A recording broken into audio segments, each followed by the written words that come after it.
سلطان نحن عبيد أعوذ بالله من الشيطان الرجيم بسم الله الرحمن الرحيم الحمد لله والشكر لله ولا إله إلا الله والله أكبر ولا حول ولا قوة إلا بالله العلي العظيم بسم الله الرحمن الرحيم أطيعوا الله أطيعوا الرسول والأولي الأمر منكم دستور مدد يا رجال الله يا سلطان الأولياء سيدنا شيخ محمد نازم الحقاني دستور مدد مدد الحق شيخ محمد الشام Tabani Dastour. Louange à Allah Azzawajal qui nous a, par ses faveurs, rassemblés en cette nuit bénie de ce mois de Rajab, Shahrullah. Le prophète sallam a dit Rajab Shahrullah, Sha'ban Shahri wa Ramadan Shahri Ummati. Il a défini et attribué à ces trois mois leurs fonctions en rappelant Rajab est le mois d'Allah. Et c'est un mois qui s'ouvre sur les faveurs. C'est un mois qui s'ouvre, on dit, avec une brise qui souffle et qui gonfle les voiles de ceux et celles qui sont en quête. Et c'est un mois qui nous rappelle également l'exercice fondamental pour lequel, sur le chemin de la quête, sur le chemin de la séclusion, sur le chemin de la présence d'Allah Azzawajal, alors la séclusion demeure fondamentale. Voilà, Cheikh disait, nul ne peut faire le chemin sans être appelé à la séclusion. Elle est partie intégrante, non négociable du cheminement. Et cette séclusion est celle que le Seigneur des mondes a imposée au prophète sallallahu alayhi wa sallam. Combien de temps il a vécu en séclusion, combien de temps il est allé dans Ghawth Hira, combien de temps il a été seul à méditer, à jeûner, à contempler son Seigneur, détaché du monde matériel, et imaginer ce qu'a été la vie il y a 1500 ans dans une petite ville du fond de l'Arabie qui était la bourgade de Makka. Avant qu'on arrive la révélation, c'était une petite ville. Et imaginez jusqu'à comment pouvait parfois être leur vie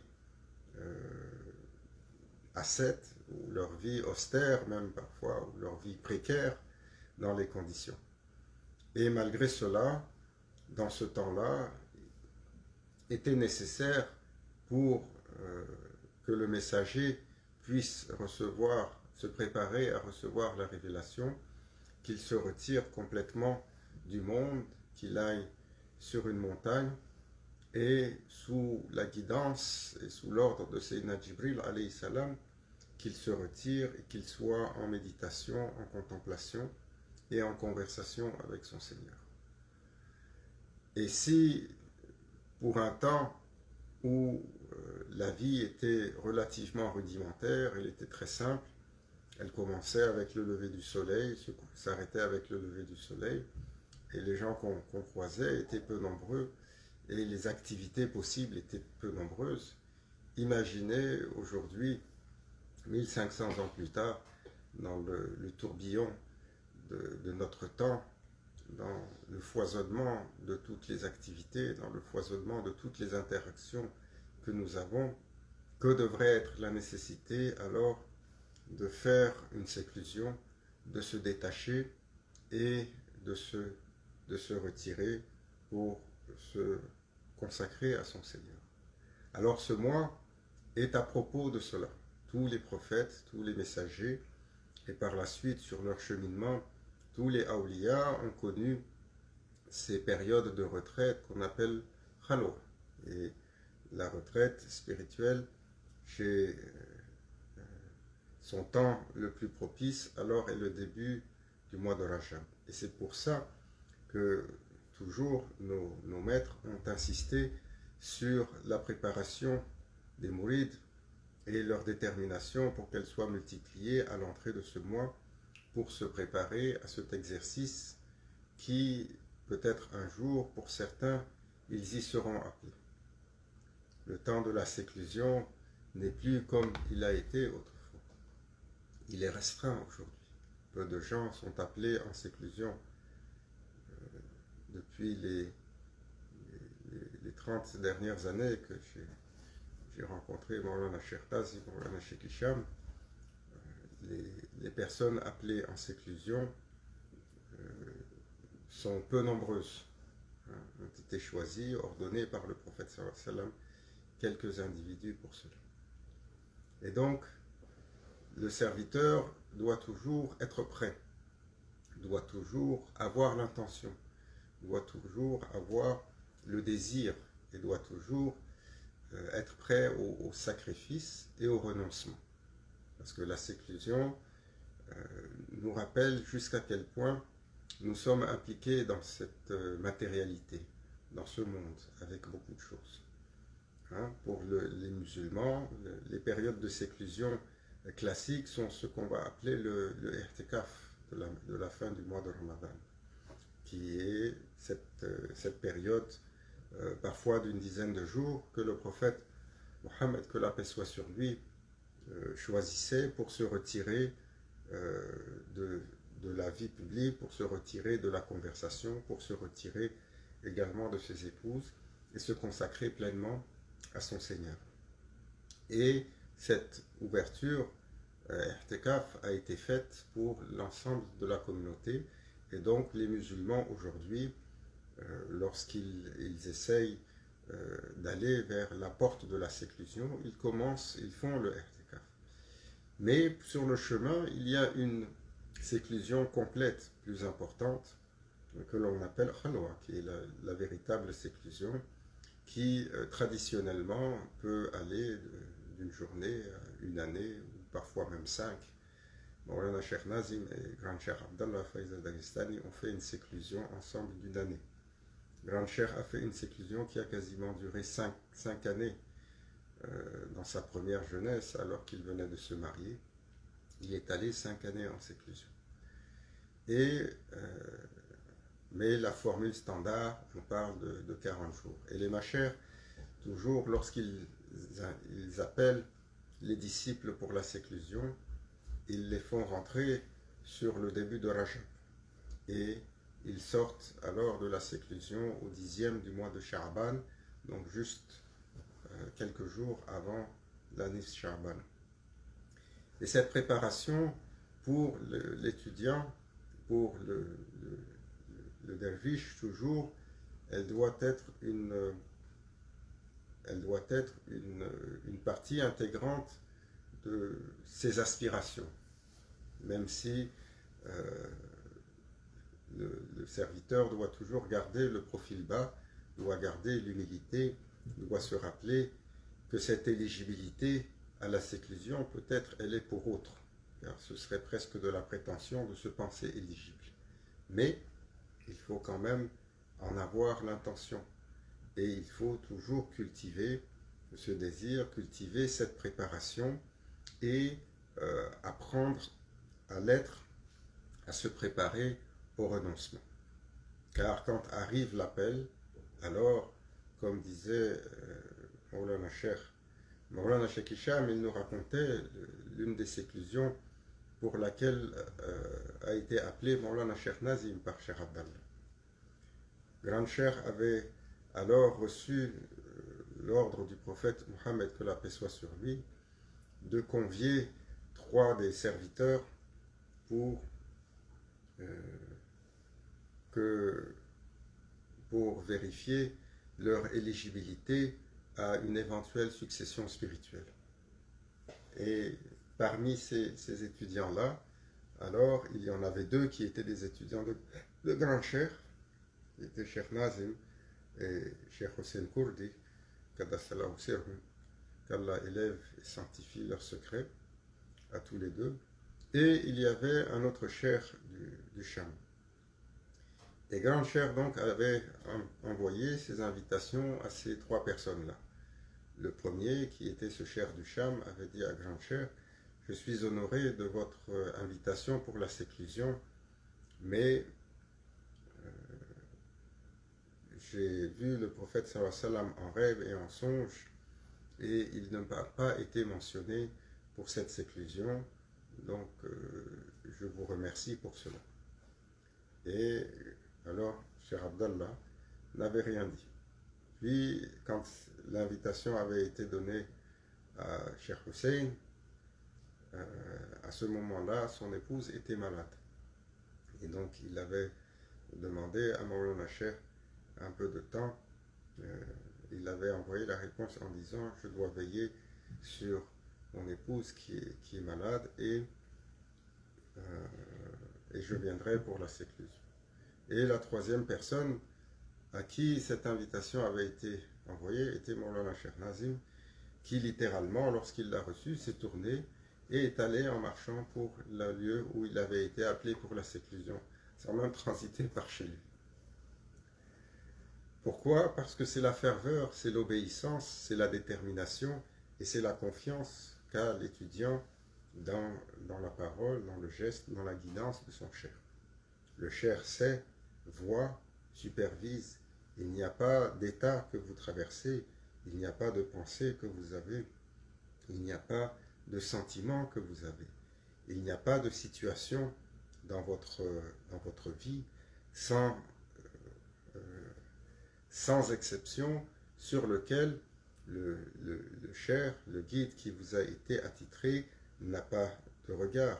Allah Azza wa Jal, il est hadir wa dadir, il est omnivoyant et omniprésent. Il voit tout et il est présent avec tous. Et ce vêtement de hadir et nadir a été également descendu sur le prophète Mohammed, que la paix soit sur lui, où il a témoigné de tout pour la création. Il perçoit tout pour la création.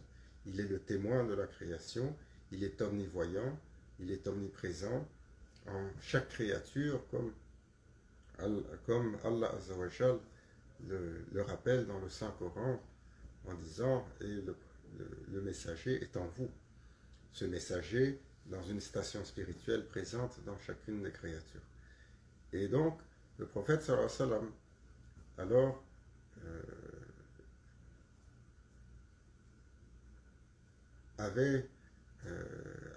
alors, Maulana Cheikh avait reçu cette invitation et sous la confiance de son cher, sachant que ce dernier recevait également cet héritage du prophète sallallahu alayhi wa sallam d'être présent et d'être omnivoyant, il avait eu cette confiance et était parti directement sans se poser de questions. Et ainsi, Maulana Cheikh Hicham, lorsqu'il avait également été appelé pour une séclusion, la dernière séclusion qu'il avait faite, c'était dans un lieu en Turquie. Il avait déjà, Maulana Cheikh, une condition de haute pression. Et pour ces hautes pressions-là, qu'il a depuis maintenant peut-être les 15 dernières années, ou même un peu plus, il prenait des pilules. Et quand Maulana Cheikh Nazim l'avait appelé pour aller faire cette séclusion, c'était dans les années 2000, je ne me souviens pas, au milieu des années 2000, il lui avait dit « Oh mon fils, le temps pour le Mahdi, nous avons besoin d'un intercesseur pour que le Seigneur des mondes nous accorde la faveur de son arrivée. » Et à l'unanimité dans le collège des Aouliya, lorsque j'ai présenté cette requête, tous ont conclu que le seul éligible pour aller en séclusion, pour faire cette demande-là, n'est autre que toi. Alors il t'a été commandé de rentrer en séclusion. Cheikh Hicham disait, alors je suis rentré en séclusion et je n'avais pas pris de pilule parce que je rentrais en séclusion, donc j'avais ce qui m'était permis, c'était tel type de nourriture, et on m'apportait le thé ou le café ou l'eau. Et j'étais allé confiant avec mon chef. Il a dit, j'ai passé 40 journées de séclusion, et pendant 40 journées, alors le besoin de cette pilule ne s'est jamais fait sentir. je n'ai jamais ressenti aucune des faiblesses, aucune des difficultés liées à la haute pression que j'avais au quotidien. Simplement parce que sur l'ordre, j'étais parti confiant avec mon cher et il avait couvert cela. Et donc, à ce moment-là, grand cher, lorsqu'il a appelé cher Nazim, il s'est tourné de ce pas et il est allé à cette séclusion. Et où il est resté, il en a fait plusieurs, Maulana Cheikh Nazim. Et c'est pour ça qu'ils nous disent la séclusion est importante. Elle est importante sur le cheminement et le serviteur, toujours, il doit se préparer. Il doit la désirer, il doit l'espérer, il doit comprendre qu'un jour, il doit être prêt à fermer la porte, malgré toutes les obligations qu'il pourrait avoir dans ce monde matériel, pour aller s'asseoir et se consacrer à son Seigneur. Nous qui avons du mal à, ne serait-ce que pendant 1 heure de temps, à laisser notre téléphone, nous qui avons tellement de mal, juste pour un peu de temps, à ne pas prendre des nouvelles de nos bien-aimés ou à ne pas lire nos canaux de nouvelles ou à ne pas consulter nos médias sociaux aujourd'hui. Nous sommes devenus tellement liés à ce qui nous entoure, tellement dépendants de toutes ces interactions-là.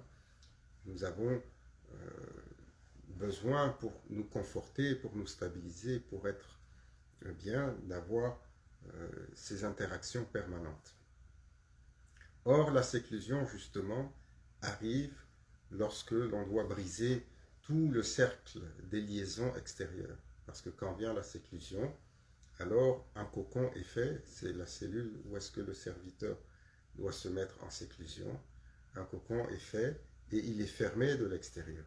Donc, on doit normalement même couvrir la marque du jour et de la nuit. Hein? Que le serviteur ne voit que lorsqu'il doit sortir, par exemple, pour aller pour ses ablutions, pour sa douche, ou qu'il doit sortir s'il est autorisé, par exemple, pour aller pour la prière du vendredi. Mais au-delà de ça, alors, on ferme l'intégralité des influences extérieures. Le serviteur n'entend plus, n'écoute plus les conversations et il ne voit plus rien parce que lorsqu'il est seul dans son lieu de séclusion, son regard est limité à l'espace qu'il a. Et il y a une rupture qui est à la limite d'une rupture violente avec toutes les interactions que nous avons. Et pour cela, alors, il faut un madad, il faut un support d'ordre spirituel pour pouvoir rentrer là-dedans. C'est pour ça que la fameuse séclusion, on y est appelé, on y est ordonné par le cher. Et jamais à la demande, jamais un disciple va venir pour demander au cher, je demande la séclusion. C'est ce que l'on appelle tarkul adab, c'est une indiscrétion, c'est un lèse-majesté littéral. Et cela rend complètement inéligible à toute élévation spirituelle le prétentieux qui n'a pas pris la mesure de comprendre cela. Et lorsque le disciple alors est appelé et qu'il y a cette rupture avec l'extérieur, tout son être est mis sans dessus-dessous. Maulana Cheikh Hicham expliquait lors de sa dernière séclusion qui avait duré 40 jours, qu'après ça prenait littéralement 10 jours pour faire le sevrage par rapport au monde extérieur. Et que pendant 10 jours, une fois qu'on rentre en séclusion, on a coupé toutes les interactions, on n'est plus dans notre rythmique, alors à ce moment-là, l'ego est mis sous une pression intense, car c'était son univers, c'était son mode de déploiement permanent. Et ça prend littéralement pendant 10 jours, le serviteur se tient et c'est comme une cocotte minute, et cela prend donc le support de son maître, de son cher, pour pouvoir lui donner la force de traverser ce corridor-là. Ouais. Par exemple, cette fameuse isolation, nous voyons qu'elle est imposée surtout aux détenus dans les prisons lorsqu'ils vont en isolement. Cet isolement vise à les briser. Et cet isolement, donc dans les chambres d'isolement, ça anéantit énormément d'humains. Beaucoup de gens vont rentrer normaux à l'isolement, ils vont sortir déséquilibrés, ils vont sortir détraqués de cet isolement, de cette rupture, car ils sont enfermés dans des petites cellules complètement coupées du monde, parfois dans l'obscurité. Malheureusement, les humains ont élaboré ces systèmes-là. Maulana Cheikh Nazim, il disait quelle terrible chose que de confiner des êtres que Allah a créés libres dans des cellules telles des bêtes et de les garder pour des longues dates, aussi longues que ça, et surtout de les confiner. Il dit, l'humain alors, quelque chose dans sa réalité, dans son potentiel d'accomplissement, est anéanti dans un tel processus. Maulana Cheikh avait fait le parallèle, Maulana Cheikh Hicham, lorsqu'il avait été en séclusion, il a dit cette période d'adaptation, de rupture avec l'ego par rapport à tout ce qui est ambiant et tout ce qui nous entoure est si fort et si dur. Il a dit, quand j'ai été dans cette période de 10 jours, alors Maulana Cheikh m'a fait témoigner, il m'a ouvert, il m'a fait témoigner de la situation de tous ceux et celles à travers cette planète qui vivait à ce moment-là dans un état de séclusion forcée, dans un état de contrainte, que ce soit ceux retenus contre leur gré, ou alors ceux enfermés contre leur gré, ou alors ceux qui ont été mis en séclusion forcée, ou alors ceux qui ont été mis en isoloir. Alors j'ai senti leur présence, j'ai senti leur désarroi, j'ai senti leurs difficultés quand j'étais arrivé à la fin de ce temps-là. Cet exercice est important pour nous car nous devons comprendre jusqu'à quel point nous sommes attachés à la dunya, nous sommes attachés au monde matériel. Il définit notre être, il définit une grande partie de ce que nous sommes, de ce que nous voulons.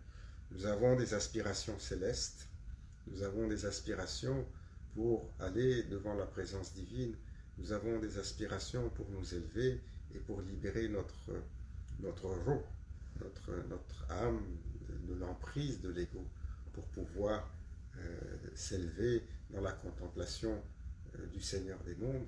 Mais alors cette rupture ne peut se faire qu'à travers un sacrifice, qu'à travers une ouverture fondamentale. Et cette ouverture, bien entendu, arrive lorsque le serviteur se détourne de toute autre chose que son Seigneur, et il se détourne alors des aspirations de son ego, il se détourne de ce monde matériel, et il se détourne de son désir pour ce monde matériel. Et la séclusion, donc, symbolise cela. La séclusion symbolise le serviteur qui se prépare alors à se libérer de sa forme primaire pour pouvoir s'élever et pour aller dans la contemplation de son Seigneur. Comme la chrysalide, comme le ver va rentrer dans sa chrysalide. Un ver, ce n'est pas un insecte qui est très beau à voir. Hein? Vous avez vu le ver qui rentre dans la chrysalide. Ni le ver est beau, ni l'antre dans lequel la chrysalide, dans lequel il va s'enfermer, n'est beau. Mais ce fameux ver, alors, se met en séclusion, reste 40 jours dans sa chrysalide, et au bout de 40 jours de séclusion, lorsque la chrysalide s'ouvre, alors sort une créature légère, une créature magnifique, le papillon, le ver s'est transformé en un papillon qui alors ouvre ses ailes, déploie ses ailes qui ont l'air plus légères que l'air, parce que le papillon va flotter sur l'air, va s'élever, plein de couleurs, étincelant, ces couleurs étincelantes à la lumière, comme le serviteur qui alors, libéré de son être primaire, alors qu'il rentre en séclusion, va pouvoir s'élever vers son Seigneur. Cette symbolique est importante pour nous, pour nos vies, et nous devons, avant l'heure, apprendre à faire nos séclusions. Bien entendu, nous ne pouvons pas rentrer en séclusion sur le mois de Rajab sans y avoir été appelés. Et les appelés sont peu nombreux. Mais nous devons mettre l'intention. Et quiconque y met l'intention, alors il est au moins inscrit dans cette intention, il est accepté dans cette intention. Voilà, ma chère, il nous disait, tellement de faveurs nous ont été accordées sur ce chemin. Le simple fait de répéter les intentions et de dire, par exemple, au début de chaque chose, comme quand on commence le dhikr, ou quand le serviteur vient pour commencer sa prière, ou lorsque on veut faire réciter sa aurad personnelle, on commence, et avant de commencer nos récitations, on dit Nawaitu arba'in, Nawaitu itakaf, Nawaitu suluk, Nawaitu siyam, Nawaitu riyada, Majid ta'ala ajma'in. C'est une façon de se préparer. Où est-ce qu'on intentionne pour les 40 jours, on intentionne pour la retraite, on intentionne pour la quête, on intentionne pour le détachement. Et chaque fois que l'on va faire ces intentions-là, alors pour la période pour laquelle on va se consacrer à un effort quel qu'il soit, par exemple, si je dis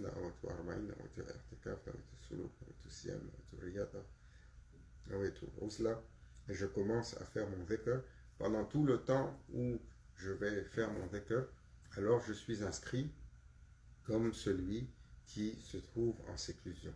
Et bout à bout, alors cela fera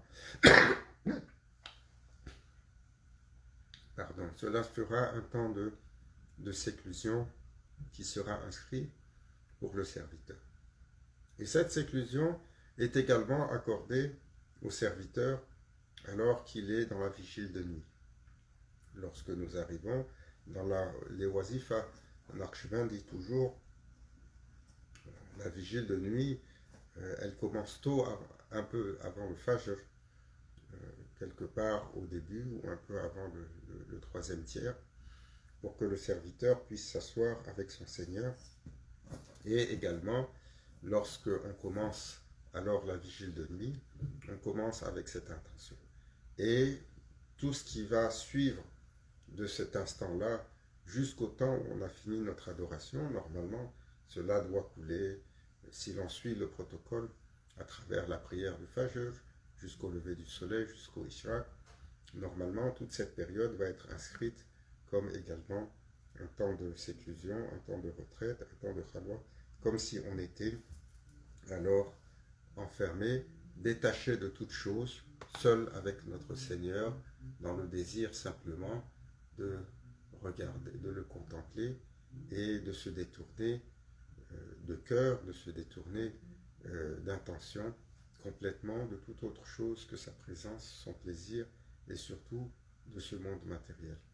C'est un exercice qui doit être pour tous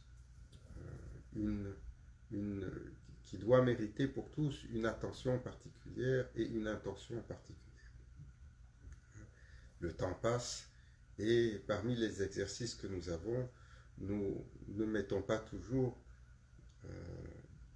beaucoup de discipline à les mettre en place, parce que nous sommes tous pris par nos obligations, nous sommes tous pris par nos contraintes, nous sommes tous pris par le temps, nous sommes tous pris par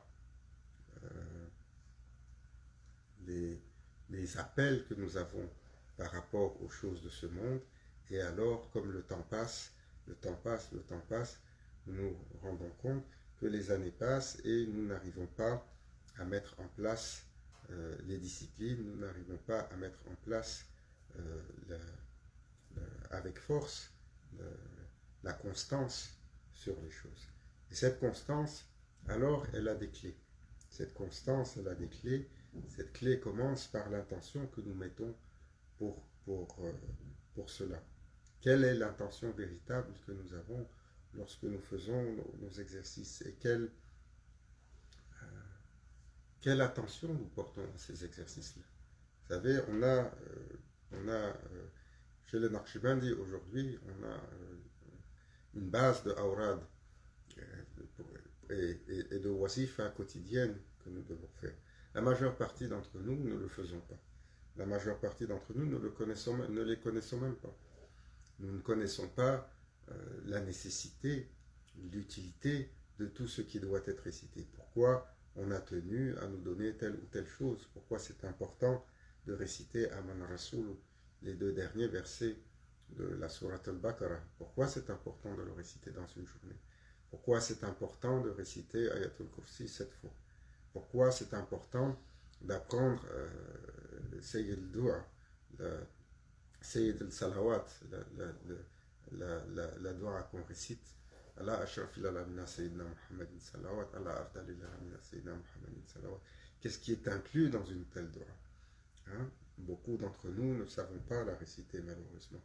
Pourquoi autant de petites choses ont été données qui asseyent la constance, qui asseyent la discipline, qui asseyent la détermination pour nous, mais nous ne les avons pas apprises ou nous n'avons pas simplement le temps parce que tellement intéressés par d'autres choses, tellement hypnotisés par d'autres choses.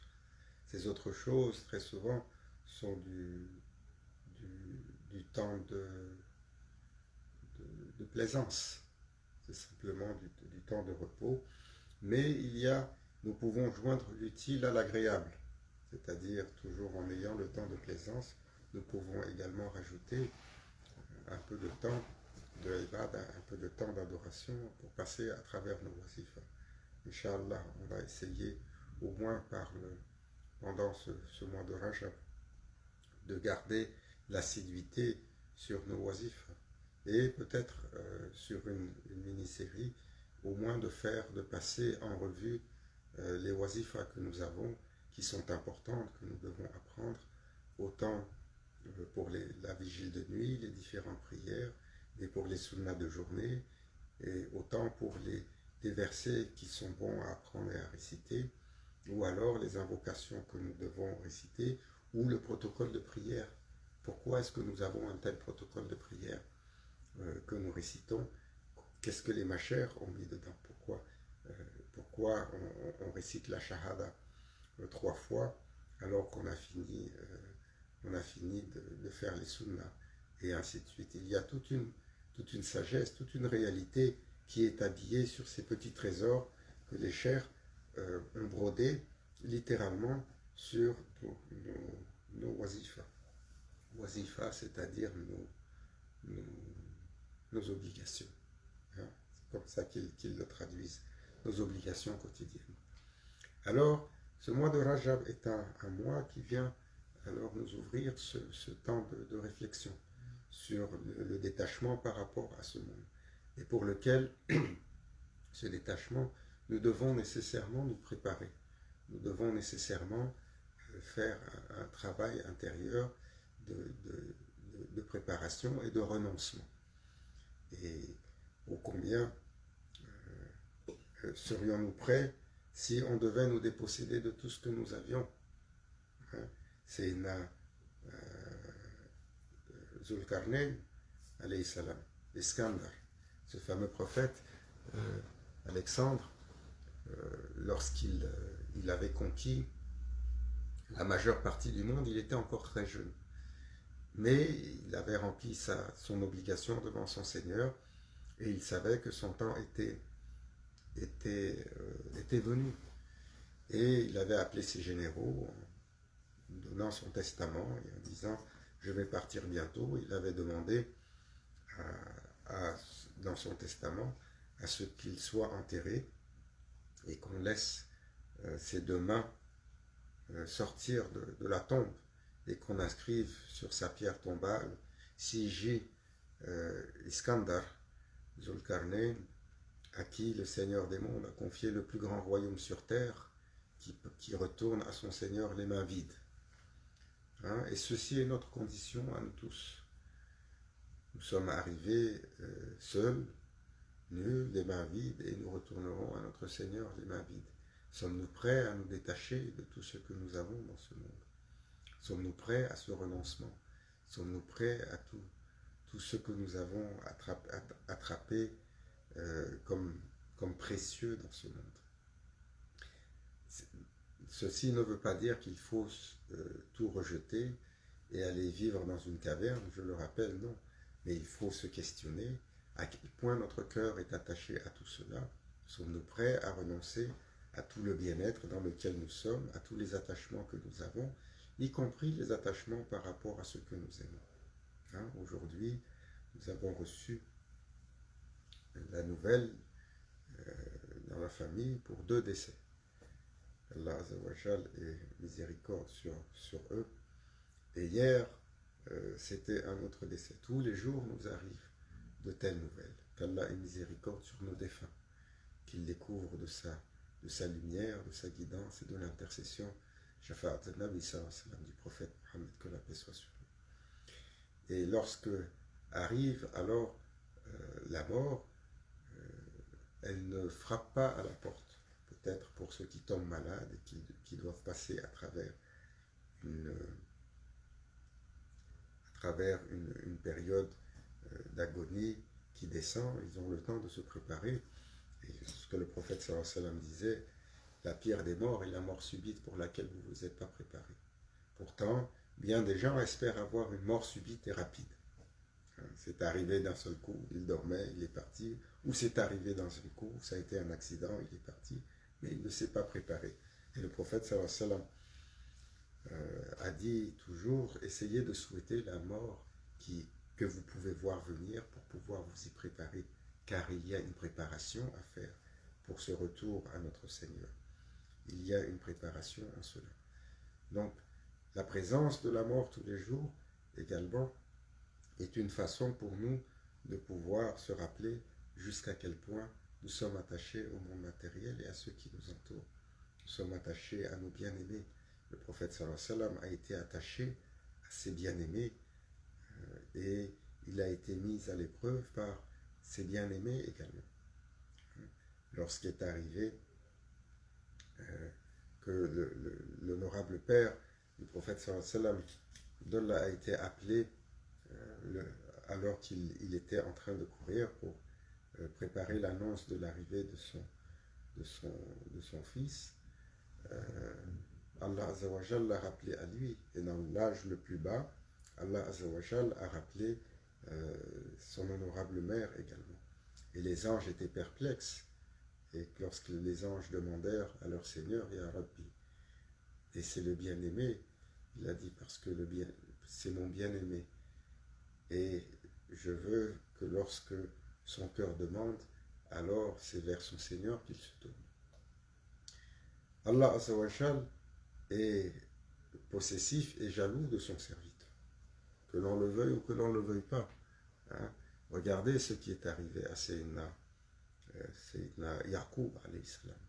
Il avait tellement d'amour pour son fils, tellement d'amour pour Sayyidina Yusuf alayhi salam.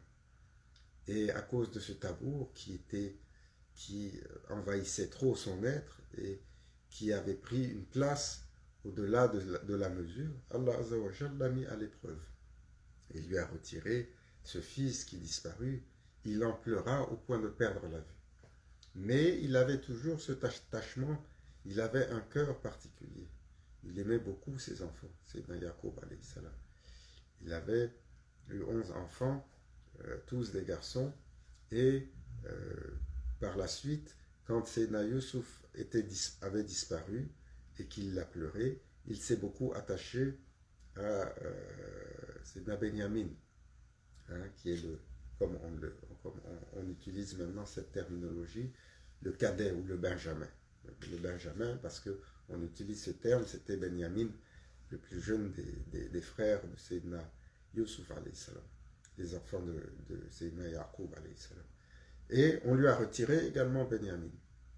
Et le papa de Sayyidina Yaqub alayhi salam, encore davantage triste, était toujours trop attiré vers ses enfants, jusqu'à ce que son Seigneur lui enlève également tous ses garçons.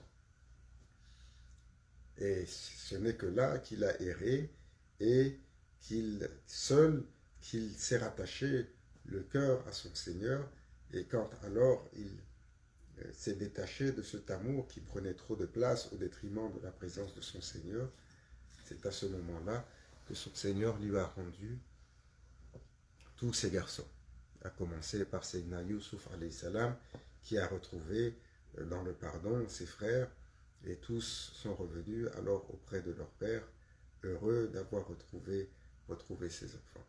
Cette leçon, donnée par le Seigneur des mondes à un prophète dont les enfants étaient des prophètes, pour nous enseigner. Nous n'avons pas la prétention d'avoir leur foi, d'avoir leurs épreuves, mais ces enseignements sont pour nous tous aussi. Alors, ce détachement, nous devons tous nous questionner dessus, en dépit de ce que nous avons comme attachement à travers tout ce que Allah Azzawajal nous a donné. Les leçons sont nombreuses pour nous montrer à quel point un jour tout cela nous semblera futile. Quand viendra le jour de la rencontre et que les âmes seront appelées, le prophète sallallahu alayhi wa sallam a dit, chaque âme va courir comme si le soleil était en train de lui consumer la cervelle, et chaque âme sera désespérée de répondre aux questions. Plus personne ne se souviendra ni de son parent, ni de son enfant, ni de son mari, ni de son épouse, ni de son père. Chacun aura oublié tous, et chacun tremblera simplement pour sa propre sauvegarde, pour sa propre sécurité, car on sera appelé devant le souverain absolu, Jalla Jalaluhu, le Seigneur des mondes.